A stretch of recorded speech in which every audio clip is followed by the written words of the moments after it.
Welcome to another Hits 9 video.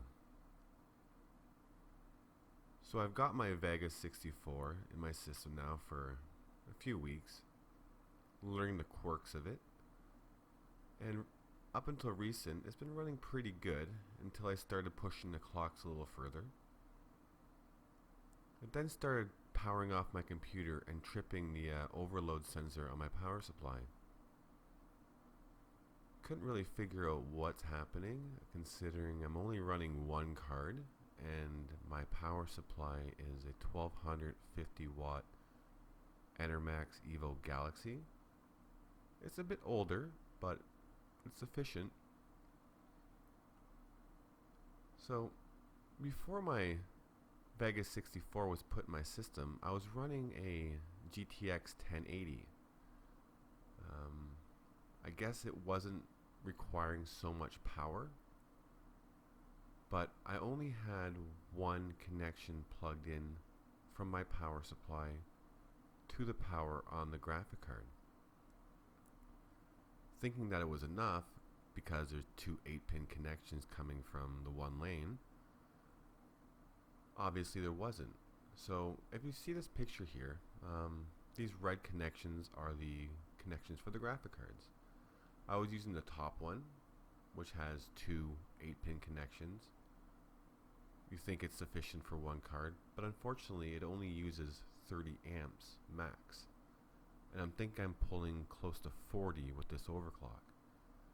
So what I had to do is put a second 16-pin connection on the power supply, pull back an 8-pin from each total 16, which caused a bit more of a mess, but still hidden. So now each lane can pull 30 amps and 30 amps, giving it sufficient power. So I've been doing a bunch of benches with the current overclock, and right about now I'd be off with a red light on the back of my power supply. And so far so good. As I said, I've been doing a few benches and just showing this one to you guys now.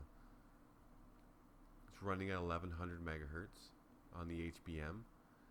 For some reason though, it doesn't go quite as high with this this benchmark with the core, but other benchmarks and other scenarios it does go up to about 1650 megahertz.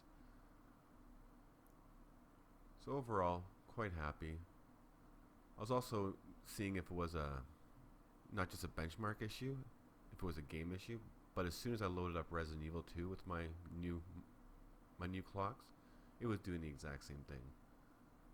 So here I have Resident Evil 2 loaded back up. I'm sorry for my finger there. And it really wouldn't start having an issue until I started walking towards the door. So frames are stable at 75 frames per second.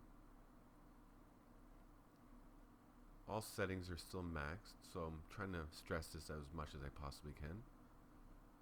As you can see here, still running at 3840 by 1620.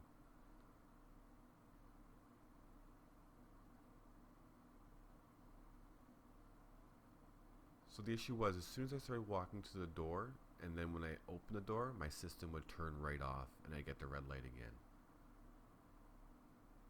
But I'd start seeing a massive frame drop right about now, and it doesn't seem to be happening. Again, I've ran this over and over again, but it seems to be working quite well now.